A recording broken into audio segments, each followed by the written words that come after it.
Hi everybody, this is Eve West. Thank you for tuning in to my YouTube channel. This channel was created for a book that I wrote. It's called Follow. It's a book that focuses on on a holistic view of spirituality, not just from a purely psychological standpoint, but also an earthly aspect to our existence. We are in a physical reality, and so the Matrix tends to make us neglect our earthly side of ourselves. But it's reality. When we typically think of spirituality, we think of, love and kindness and creativity and harmony and that type of thing. But that's only one aspect of us. And so I really try to bridge the two together in a way to have you understand it. But also, too, the book is biased in a way because it's a feminine perspective about the earthly. So if my astral masculine self were writing this book, it would write it from a different perspective. But it's my feminine perspective about the holistic view of spirituality.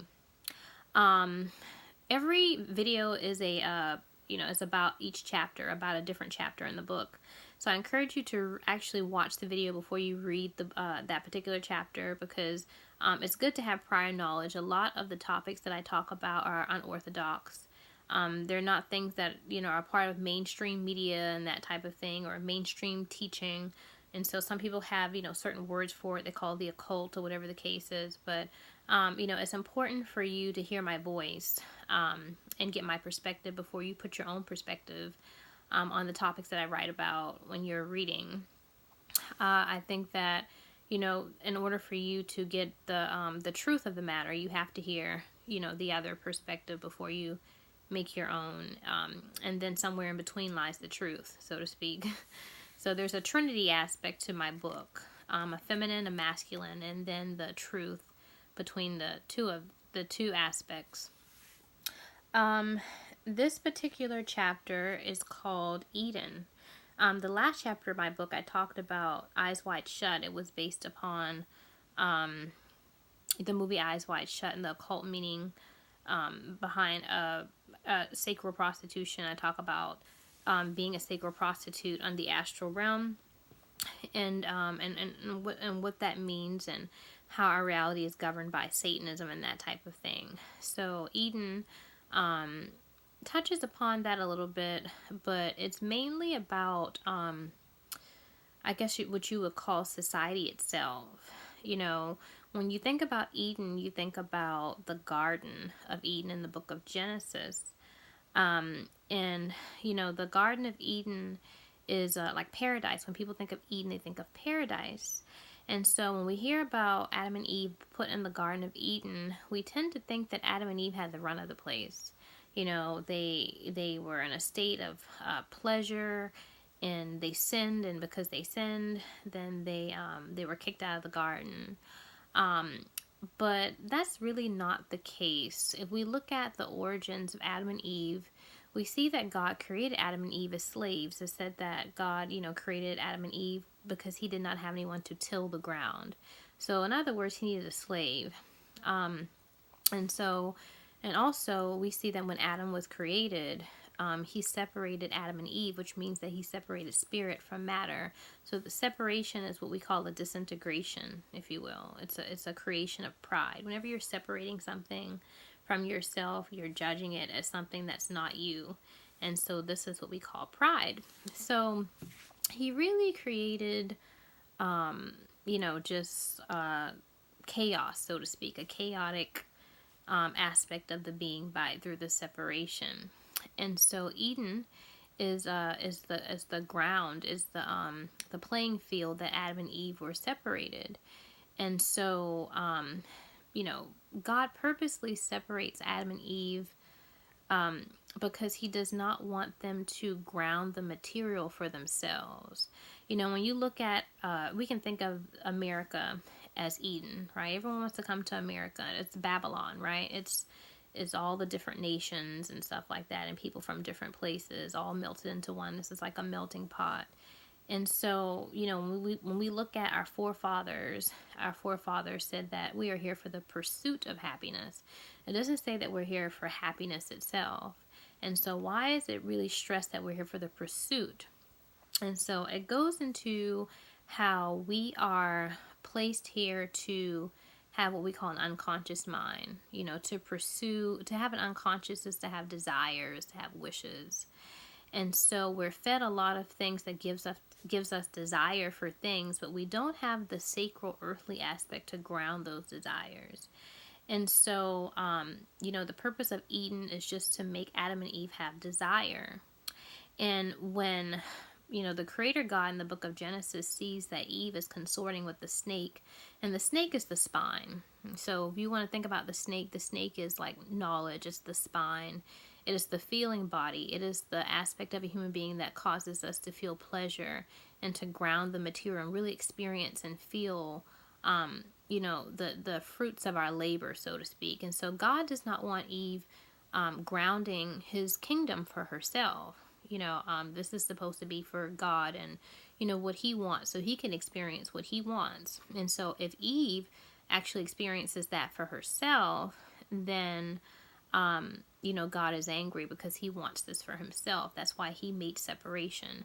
That's why he created the devil, or created the unconscious. And so when we think about the devil, we really need to think about not a person like with a pitchfork or whatever the case is.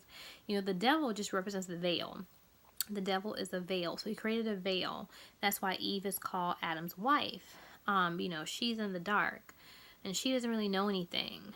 And so, he created ignorance and he made Eve ill. That's why we get the word evil. Evil translate to making Eve, the feminine right brain aspect of the human being, ill. And so when Eve is actually, gains knowledge and she realizes what's going on, the snake tells her, God doesn't want you knowing anything because you'll be like him. And so, one thing about God in the Garden of Eden, he wants to keep Adam and Eve ignorant. And why is that? Well, if you know something over someone else, that makes you God. You know something that they don't know. And so if they know what you know, then that puts you on the same playing field as God. And so God has to be seen as this grandiose, angelic, all-knowing, all-powerful. So he can't assume that role if you have as much knowledge as he does. You have to be unconscious. You have to not have any knowledge, or you can't have as much knowledge as he does. Maybe he'll throw you a bone and let you know a few things, but he's not going to let you know what he knows, because that demotes who he is. So, Eden is not necessarily it's a place of pleasure. It's the American dream, but it is not a dream that is made for humanity to ground. You're not going to experience Eden and ground Eden by working a 9 to 5. You're not going to be able to go to college, have student loans, work a 9 to 5, take care of your family. If you're lucky, you'll go on vacation once or twice a year. And then, most times when you go on vacation, it's not somewhere that you really want to go because you are confined to, time and money. You only have so much time at work to take off. You only have but so much money, and so that really narrows down where you could even go on vacation. And so really we're here as slaves to serve the people at the top. That's why when we think of the Illuminati, whatever you want to call them, I call them the Illuminati because they're sick elitists, if you will. But you think of people, a pyramid is like, it works in degrees, right? When we think about Freemasonry and so forth. And so the people at the top are the elitists, and so they are the masters. So the people at the bottom, we hold them up. We are, they have all the time in the world to ground their desires and so forth, but we are here to make sure that they stay at the top. But they can't actually stay at the top unless they have people at the bottom. And so that's pretty much how this matrix system works. They have to have slaves, and so Adam and Eve are slaves because of separation between spirit and matter. We are here to work as slaves to make sure that they stay at the top, and that they are grounding their desires into reality in the astral realm. So I talk about that in the book. I talk about, the pursuit of happiness, and how whenever you're pursuing something, you are accruing phantoms, what I call phantoms, in the unconscious mind. And when I first learned about phantoms, I was watching a spiritual teacher. Her name is Makalesi. And she was the only spiritual teacher that talked about phantoms, and that really kind of struck me. I was like, wow, what is a phantom? You know, you think about Phantom of the Opera. And I remember when I went with my twin flame to Broadway to see Phantom of the Opera, you know, the character Christine, she represents the Christ, and the phantom represents her unconscious mind. If you look at the play from a a metaphysical viewpoint. And so, you know, she can't necessarily come to terms with her unconscious and marry her unconscious mind. I think her masculine counterpart would be Raoul or something like that. I can't remember exactly. But you know, Christine has a hard time with coming to grips with, you know, what her unconscious mind is really about. And so in the book of Genesis, when it comes to Eden, Eden is all of our desires that have been cultivated, although we don't have the ability to ground those desires into physical reality. So think to yourself, for example, you are watching television, you know, like say you're watching Scandal or something like that. So you're watching television, and in between, that program, say you're watching Scandal, there are commercials. And so you see commercials about, different things. There's a food commercial. You know, you want to go to the Applebee's. There's a commercial about Victoria's Secret, and having these wonderful lingerie and so forth. Then you see a car commercial or what have you. You don't really realize it, but this is programming, and this is programming your unconscious mind. And so, although consciously you're not really aware of coveting those things, but your unconscious covets them. And so the unconscious covets. You have a desire for those things, but you don't really pay much attention to them consciously, because you know from a conscious standpoint you cannot ground those things into physical reality. You cannot get that car because you don't have enough money, you don't have enough time to make the money to get it, or whatever the case is. You can't buy those panties at Victoria's Secret because you can't fit Victoria's Secret clothes, because you were thinking about the Applebee's commercial that was before that, and you went to eat at the Applebee's and you had too much to eat, you gained too much weight, so you can't wear Victoria's Secret. Whatever the case is, the thing is that they cultivate a desire by really shoving materialism or Satanism, or I call it Saturnism because Saturn is the Greek god of the material. They shove materialism down your throat. And so when you go to sleep at night on the astral, you actually experience these satanic aspects of yourself. You work out your satanic restrictions from the physical. So, when you're watching TV and you see that car that you want in the commercial, in between your programming, well, you own that car on the astral realm. You're rich on the astral, but you're poor in your physical. And I talk about, in most of my videos, the difference between the astral self and the ego. The astral self is the self that you go to when you go to sleep at night. When you go to sleep, you shed your identities within the physical reality, and you become, the unrestricted person to do what you want to do and that type of thing. So you're purposely restricted in your physical reality so you can experience your dreams in the astral. And so, alluding back to the book of Genesis and the Garden of Eden, Adam and Eve did not have the run of the place. They did not have the ability to ground their desires because the separation created an astral and an ego. And so the astrals, the psyche was purposely separated so God could experience his kingdom in heaven. And so that's why the physical ego is a slave. And so, mainly that's what this chapter is about. There's a quote that I have from Madonna, actually, in this book. This is a quote that she had at the end of her video for Justify My Love. And the quote reads, "Poor is the man whose pleasures depend on the permission of another." And so whenever we're in physical reality, our pleasure depends upon God, the astral self. Some people call it the higher self, if you will. the self that governs your consciousness. This part of us on the astral is like a puppeteer. It puppets, what we do, and so it's the one that makes the decision for everything. What you do, what you say, all decisions are based upon the astral self. So, if your pleasure actually depends upon the astral self, then you're a slave. You're a slave to your astral. You're a slave to your material nature. And the Madonna actually represents the material nature of Jesus. She is his mother nature. Jesus would be equated to the spiritual aspect or the right brain aspect, like an Eve. It's this spiritual feminine energy. Whereas your astral, which is Mary, is the masculine aspect of your being. And so there's definitely a separation. And because that, you're living for you're living for stuff, for the pursuit of happiness. It talks about Eve lives for her husband. Her desire will be for her husband. In other words, her desire will be for the material.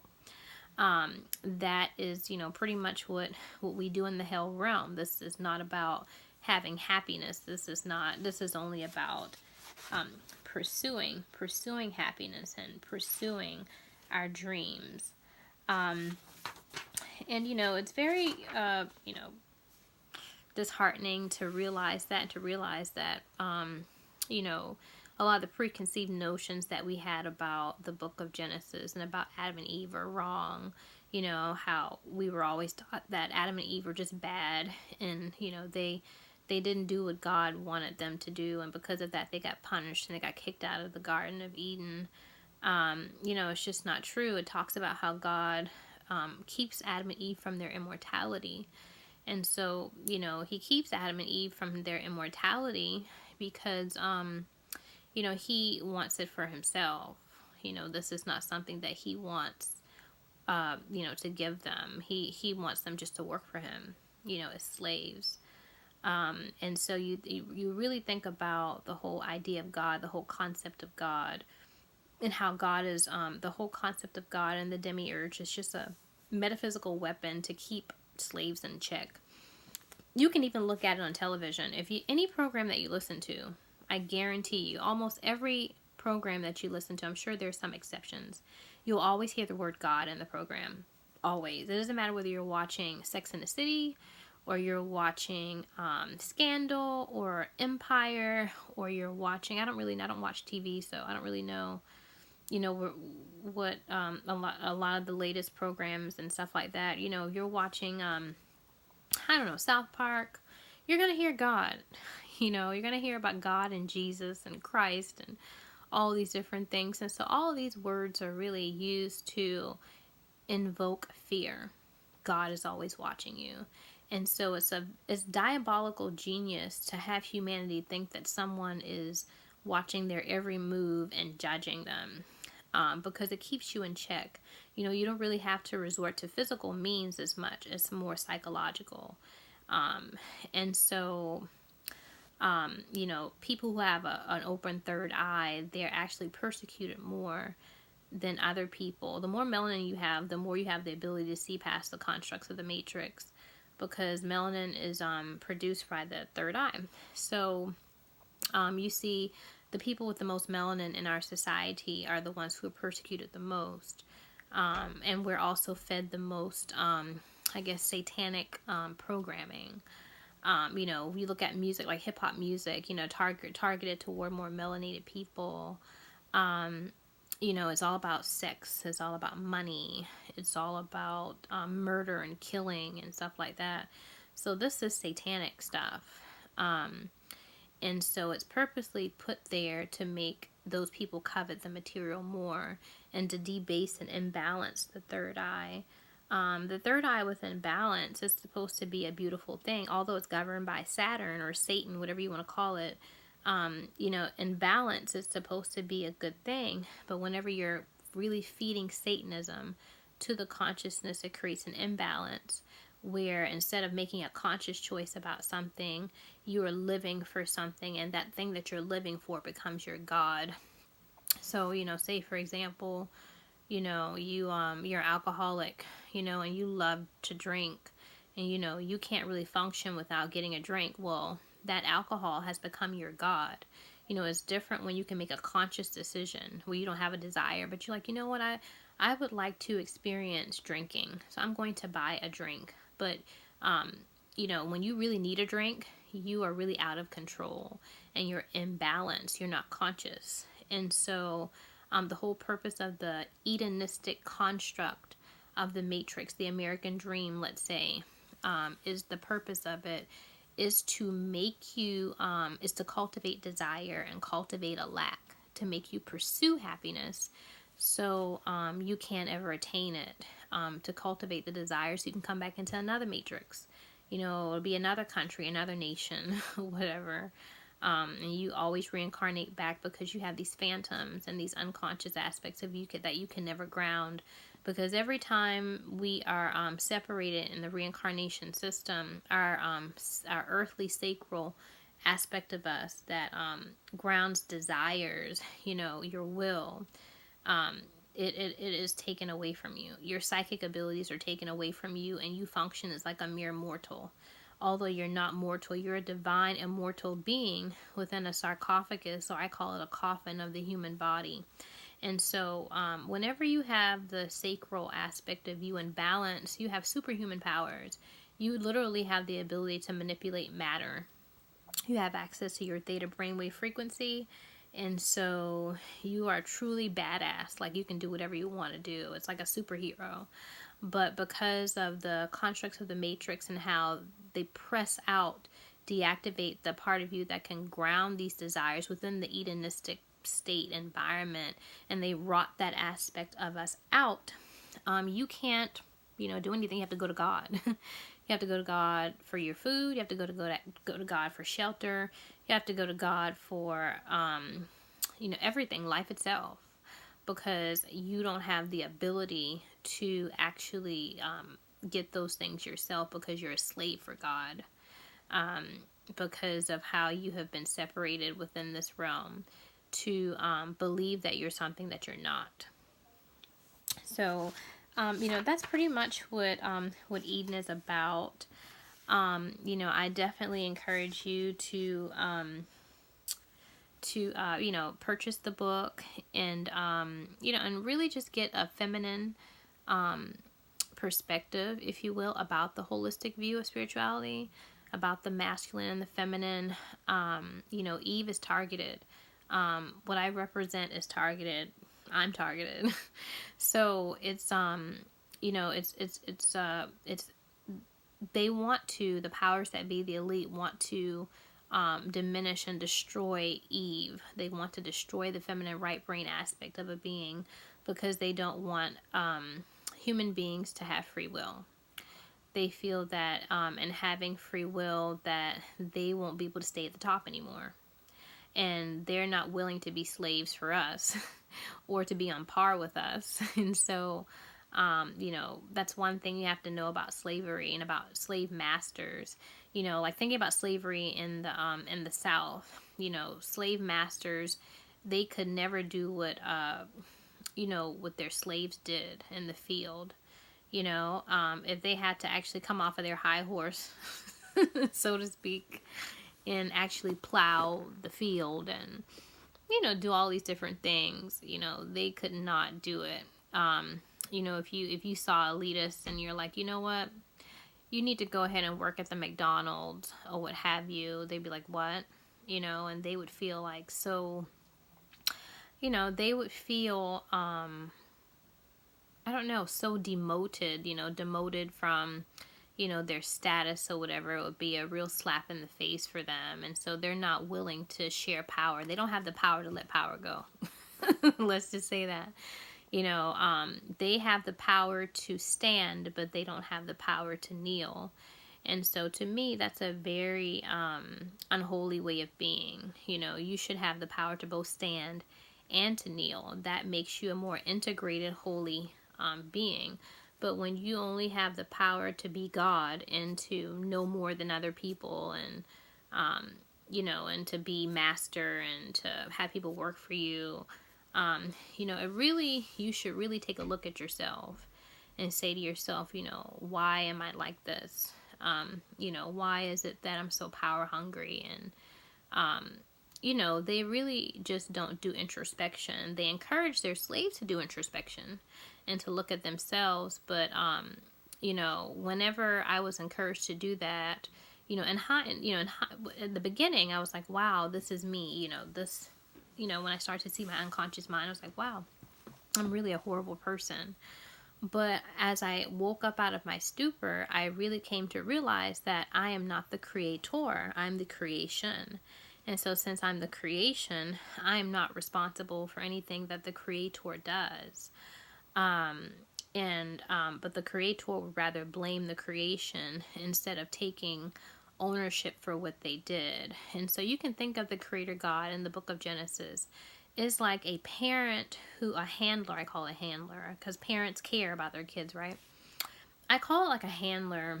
A handler, think about a kid sitting at a table, a boy or a girl, because when you incarnate, you know, as a, you know, well, when you're in a lifetime, when you're in an avatar, you're either your masculine or your feminine self. So let's take a boy or a girl, whatever. Let's take a girl. I'm a girl in this incarnation. And, you know, the parent or the handler comes to me and says, let's play a game. Let's play a game. And so he gives me some paper and gives me some crayons, markers, whatever you want to call it, paint, all these different things. And he's like, you know what? We're going to play a game and you're going to make a picture for Daddy. And so I say, okay. And so he says, but I need to blindfold you. I need to blindfold you. And so I say, okay. So Daddy blindfolds me. And then not only does he blindfold me, but he takes either my right or my left hand. And so he says, depending upon what gender, so he takes my right hand in this case. And so he paints a picture with my right hand. He takes my hand and he's painting a picture with my right hand. And so this is the dreaming stage. This is the fall. This is the stage of being veiled. And so at a certain point, and when I'm illuminated, Daddy takes the blindfold off.